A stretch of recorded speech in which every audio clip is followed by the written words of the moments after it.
Could you explain your role in the Kansas City, Missouri School District during the years between 1971 and 1997? Well, yes, but before, I would just like to say thank you for including me to give my involvement in the Kansas City School District. I'd also like to say, as a result of being in the Kansas City School District during those times, I really received some wonderful, wonderful training, and I'm really grateful to the district for that, because in some instances it doesn't always looked at in a positive light. So I just wanted to start by saying that. And you wanted to know about my work during 1971 to 1997. I started working in the district in 1975. I was employed as a Title I language development teacher. I had come to the district with a master's in early childhood education, and I wanted to be a kindergarten teacher, but because I had no experience, they told me that I would have to start as a professional, a paraprofessional. Not wanting to do that with my training, I found out that positions in language development were open. And so I was hired by Mr. Wilbur Goodseal in 1975. I worked as a Title I language development teacher from 1975 until, after 1975, 76, there was this great furlough of teachers, which included me. And so 76, 77, I was on furlough. I had wanted to substitute, but that didn't work out for me, and so I took another job altogether during that furloughed year. So I resumed with the district in 1978, 79, and I continued as a Title I language development teacher.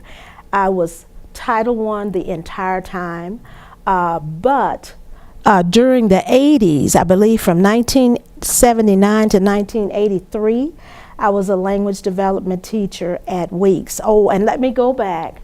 In 1975, I was at C.A. Franklin as a Title I language development teacher. I resumed in 1978 at Mary Harmon Weeks, and also K.B. Richardson School as a Title I language development teacher. Following that, 1984 to 1990, I was a pilot alternative room teacher, better known as PAR. And that concept is there are two teachers in a classroom with 20 students, and the goal was each teacher was responsible for the instruction of 10 of those students, but we did team teach, and it was a good experience. I was privileged to work with people that I could work with. Sometimes that didn't work because the personalities just didn't work, but I was fortunate that I worked with good teachers. We got along very well, and I think we provided excellent instruction for the children. Now, from 1984, I think, to 1990, I was a PAR teacher. In 1990 to 2000, I had several positions. I was a homeschool liaison, homeschool coordinator,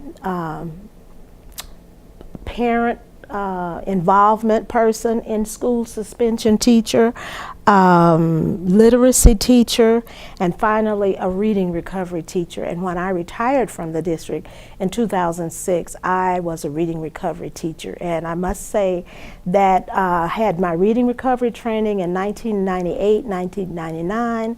And I was able to continue that until I retired.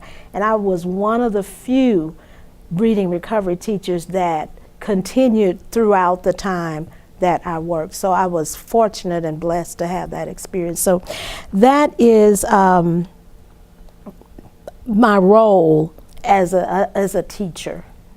I think my experience as a reading recovery teacher was the best and most insightful and most helpful, and it guided me after I retired in working in the classroom. Reading recovery really helps a teacher to be observative, more reflective, and more prescriptive. And so that training was wonderful.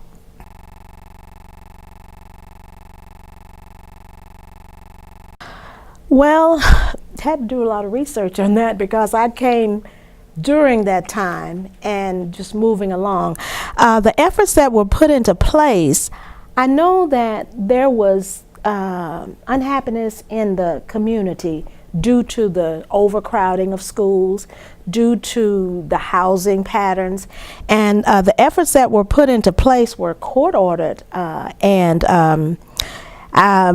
as a result of the court order, the desegregation plan took place. One of those plans was Plan 6C, and in that, boundaries were drawn and more money was given to the district. And as a result of more money being given to the district, because it was found that it had been illegally segregated. And so there was better school buildings, there were lower class sizes, there were, let's see, what else? There was more music and art classes, there were more teachers, there were more counselors, there were improved libraries, there was full-day kindergarten, there were before and after school programs, and efforts directed toward working with students that were low achieving. My role as a PAR teacher, I believe, was one of the efforts that was directed at achievement for lower achieving students, because I guess I didn't say earlier, the PAR teachers were working with those lowest students for them to have achievement. So definitely your position when you were working the PAR program, that was something that you see as perhaps directly related to something. It was directly related to the directive of the court to improve the test scores. And so smaller class sizes was one thing, but then when you wanted to address the Title I students with the greatest deficits, it was decided and planned to have the PAR rooms, and they were in grades 1, 2, and I believe 3. I believe, but the 2-teacher idea was ideal. It was very good. You know, you could do a lot of team teaching, which is very good, and so that was a great thing. The buildings were improved during this time, and I think the magnet themes came into place. Busing was also involved during this time. And so were any of your students involved in busing? Were they coming from other My students were neighborhood students. I guess what I didn't mention is throughout this time, I never worked at a magnet school. I was always at the traditional school. So the children that came were basically children from the neighborhood. From Richardson, they were neighborhood children. Franklin, Weeks, they were neighborhood children. As I look back over that time, I think I had one white student. The schools, even though this plan had been put into place, and by me being in a traditional school, a non-magnet, my school did not attract the students that the plan was written, the magnet, to attract the students, to attract the white students. So there was some feelings about that were not fair. I can remember, when I say feelings that were not fair, feelings of still not achieving the goal. The goal was to have better schools and to end segregation. To some points it did, but in other points it didn't. And for the children that it was done for, it seemed like they were still taken advantage of. I say that because there were magnet schools and they had to have a certain proportion of black and white students. And you may have a black parent who wanted her son or daughter to go to the magnet school, but if you reached your number, then that student couldn't go there until you had other white students. It was the same with staffs. During the year that I was furloughed, I substituted, and I substituted in a building where they needed a teacher. If I had been a white teacher, I could have gotten the job, but they needed to balance their staff. So that was something about the desegregation that was unfortunate, but they were following the court order.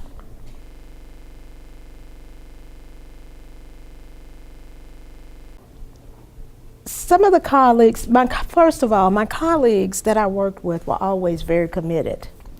I think they went over and above doing their job in instruction and working with the students. During that time, I feel being a Title I teacher and having 10 students and classes that changed during the day, sometimes I felt that my colleagues felt, oh, they really have it made because they only have 10 students. We never started when the school started. We had to, first of all, find our students based on test scores. Then we didn't start on time. So if you were in the classroom and you started and you had 20 or 25 students, and here those of us in Title I, language development, math, and reading, we weren't. So sometimes I felt that the colleagues may have felt a little uncomfortable with that.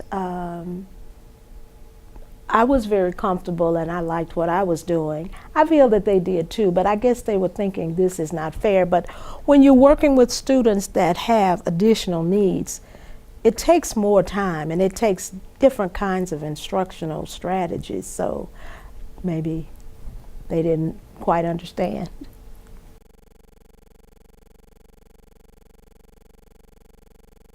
Before I answer, I want to read this quote from Carter Woodson.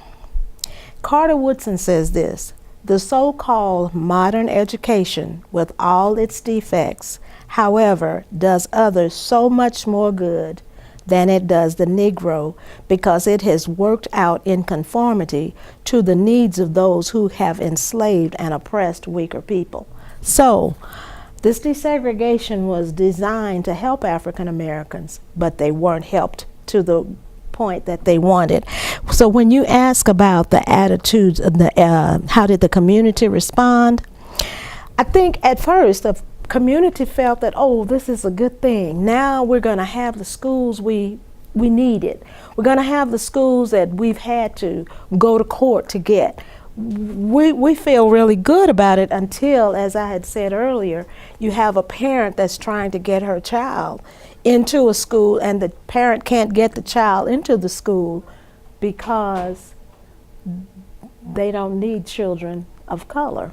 So I think when they started realizing that, probably had some anger. I didn't work enough with parents during that time to really hear a lot of the sentiments of the parents. Maybe more administrators would have heard it. Maybe central office people would have heard it. But me being an elementary teacher, I just said we marched and did what we were told to do, and we did the best we could. So as I said, I wasn't working with parent involvement that much then, but the parents that I came in contact with in the community, they seemed to be very pleased with, the things that were going on. Another attitude that was going on, the community responded. The white families that were still in the district were voting against the bond issues and the tax increases because they had gone to maybe South Kansas City and their children weren't in the center city, and so the tax base was not increased. Those children may have been going, those parents may have been children in Hickman or Center, and so I feel that they felt comfortable because their children were being taken care of. So on one hand, you have the African American parents that are happy that you have the school, but on the other hand, not happy that their children are not being able to take advantage of the opportunities that were provided. And then you have the white parents who've moved where they want because they have been persuaded that if you're in this African American community, your child is not going to get the best education. And so they moved to attract those white people to stay.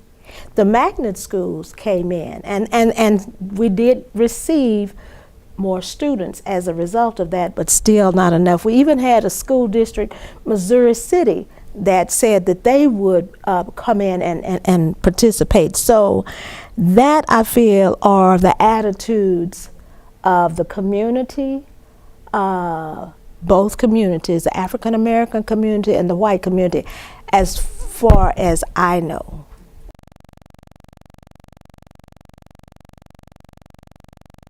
No, I didn't notice any attitudes. Maybe I would have noticed attitudes if the population of the students was more diverse, but it wasn't diverse. And the students seemed to work hard. Not seem to, they did.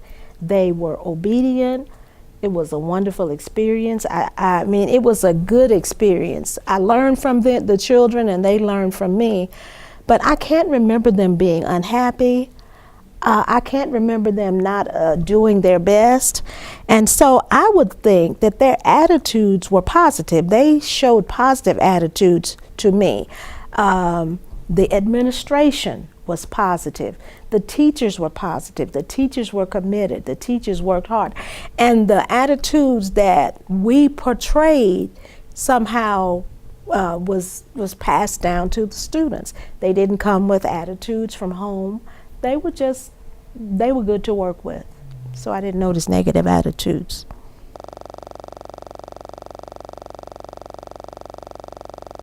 Well, I first said that I've never been in a magnet school, and I know the desegregation plan had that as one of its components. I feel that I contributed by being my very best. I feel that I contributed by having high expectations for all the students and myself. I feel that when professional development opportunities were available, I made myself available because it was going to make me better, which was going to help students to, have the successes that they needed.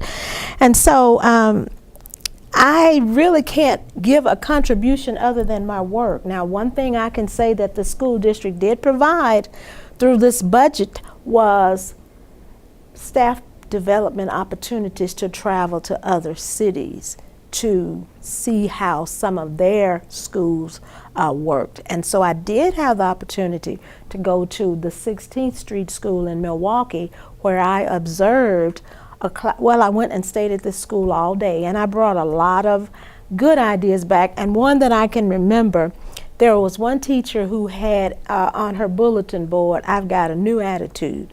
And so I said, oh, that would be good when I go back to school in the fall, because this was like in the spring.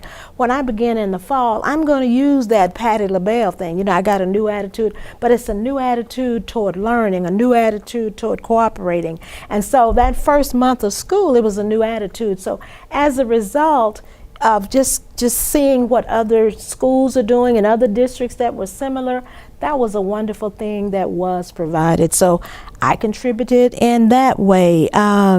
Said I implemented several things. I tried to be open-minded toward things that were going on. I grew up in the segregated Jim Crow South, and so my attitude definitely had to be looked at, and in an open-minded way. You think about others being biased, but I'm biased as well.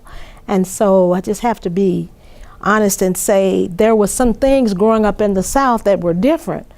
And when I came to Kansas City, I just kind of had to observe. And so, but that's how I feel that I contributed to the school integration, just doing my best and following directions and being a team player. I was really able to see various aspects of Kansas City, various communities in Kansas City.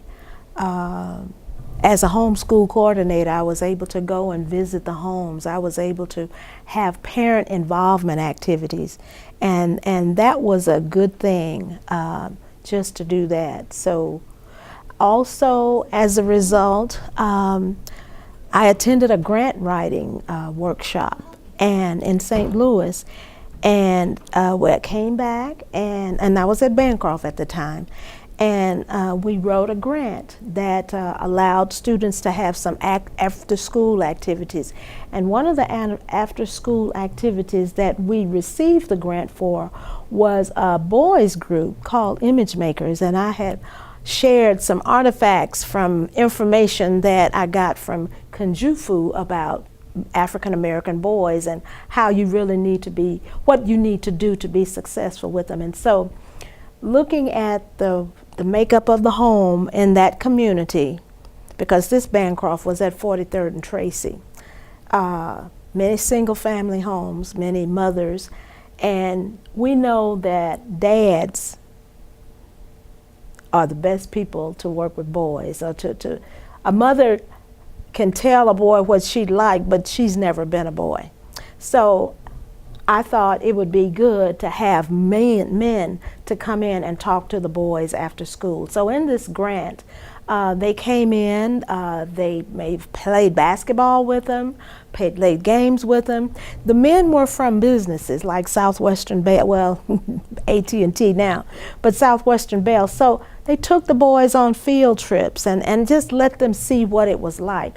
This grant paid for snacks after school, it paid for busing the boys home. We didn't really give the business people anything, they volunteered.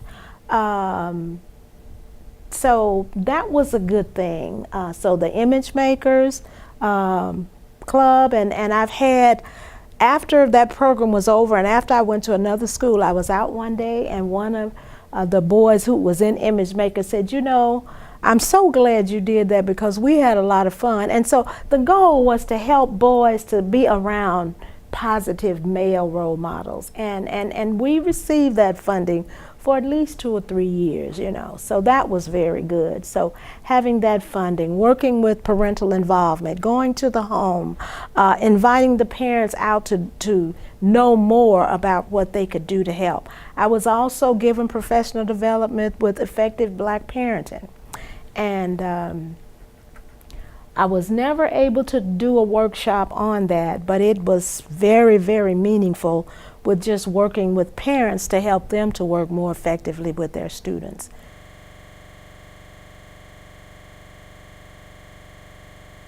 What I observed is outcomes are a student will either pass or fail, and maybe not fail, but be retained. And they were retained based on their test scores and their teacher observations and teacher recommendations. That was an outcome.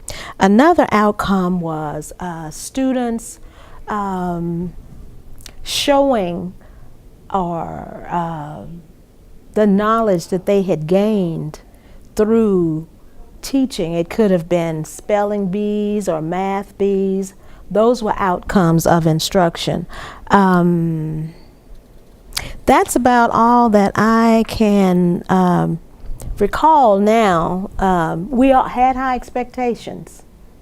And so you're gonna let your teachers know that you're understanding, and you'll be able to tell that when you evaluate them. And so those were the outcomes that they had outcomes of also being cooperative with their peers, with their students, with their friends. And so we worked to make sure there was a good climate and a good community. So by providing that, naturally we were expecting the students to show those things that we have been working in terms of their social skills.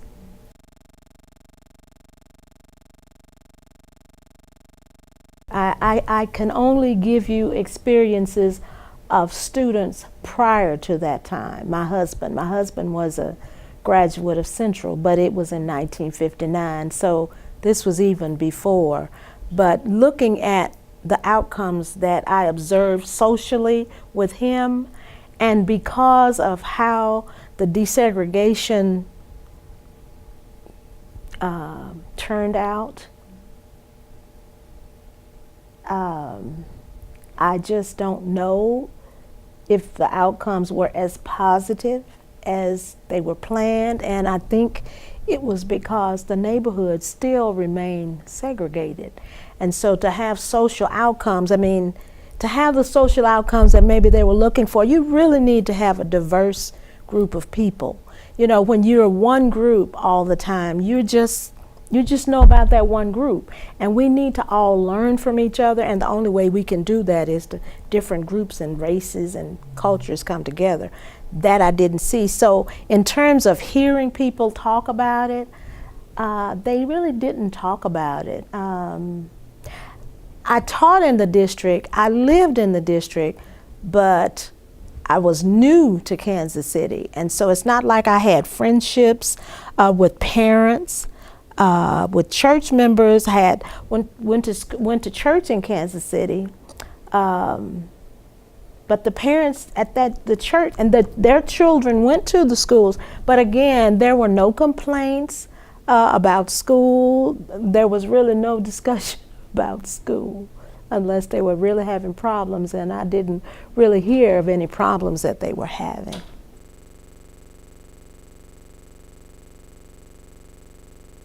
Well, I think it was designed to shape better communities and communities that were diverse. But because of the real estate practices and because of the way boundaries were constantly changing, it's still, the district still remained segregated. And so I'm sure it was the outcome that it would not, but the way people moved out, you know, it just left the district just the way it was before it started. So again, that was one thing that probably wasn't achieved. You know, people went where they wanted, but I think they did because of the real estate practices. I read that the realtors would have white families to move to areas where black families were, just to show that they shouldn't do that, and they moved away. And so therefore several things were done to prohibit the accomplishment, and they were negative things. They were negative. They just were negative.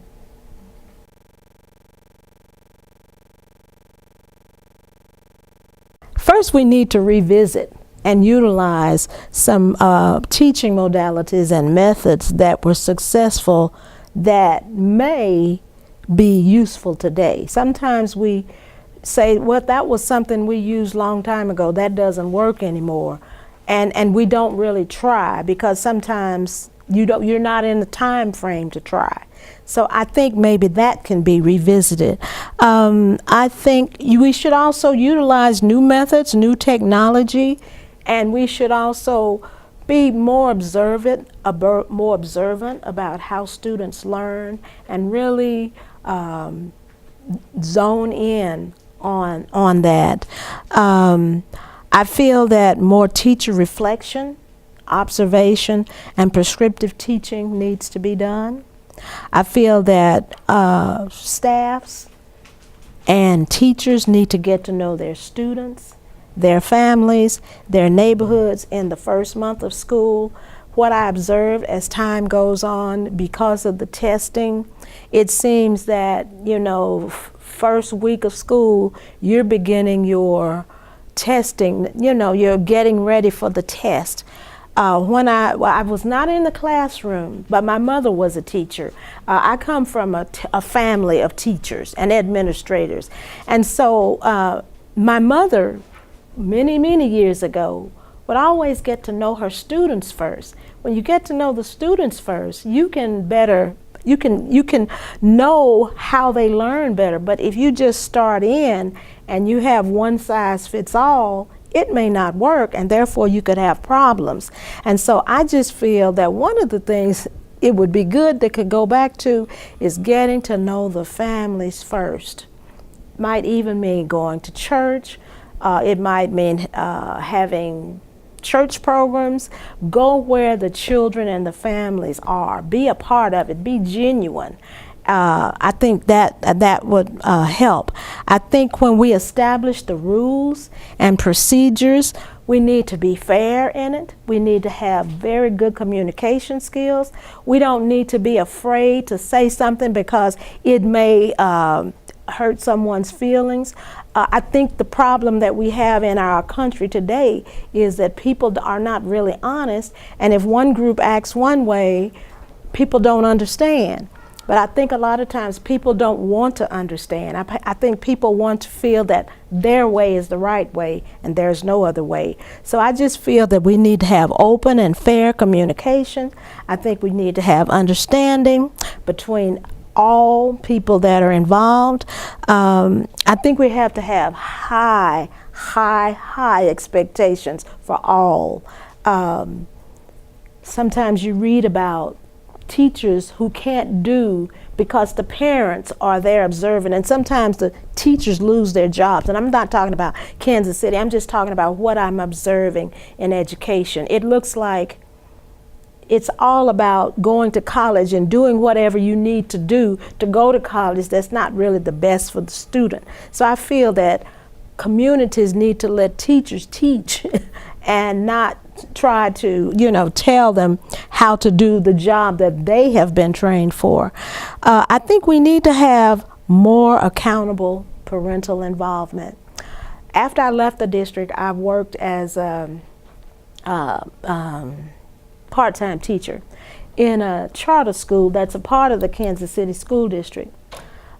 This principal at the school had one time been a teacher and administrator in Kansas City. What I noticed is when parent conferences came at that time, if all of the parents didn't come, the students didn't come back to school. And so to me, that's making parents accountable. I think we need to do that. Now, maybe it can't be done in public school, but some kind of way it needs to be done. I think we need to have more critical thinking taught on a daily basis. I think we need to have more teacher assistants, more hands and bodies that are working with the students, because the schools now are just strapped for resources. I think we need to have more psychological assistance that's available every day. I think we need to get back to having partnerships with the community where the students can go and see what's going on in the business community. It doesn't necessarily have to be monetary, but we just need to have that partnership that used to exist, and I think it did quite well. And then lastly, we need to really be authentic role models. We should walk our talk. We shouldn't say one thing and do something else. We should be genuine.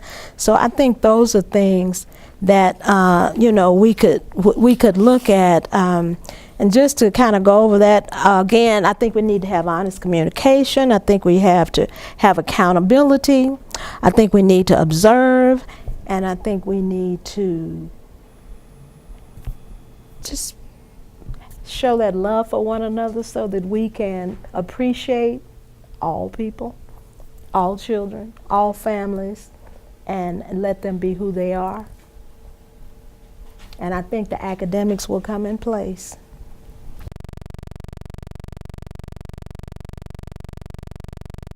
No, I think I've kind of shared. I think I've kind of shared that in going back. I just want to say again, I really appreciate my experience. I did have the opportunity to work in another district after I left Kansas City, and it was there that I realized that Kansas City was just top of the line. There's a lot of negative news stories that come out about it, but when you really looked at the teachers were very hard-working, dedicated, committed teachers who were doing their best, and I don't think that was always looked at in a positive way. That disturbed me, especially going to this other district and finding that we had that. We've done that, but they were just getting it. So one other thing about it, I really hate that when the judge ruled on it, he didn't make the other districts around accountable, because that has kind of helped make the problem that it was. I think he regretted it after a few years, because it just kind of seemed unsolvable.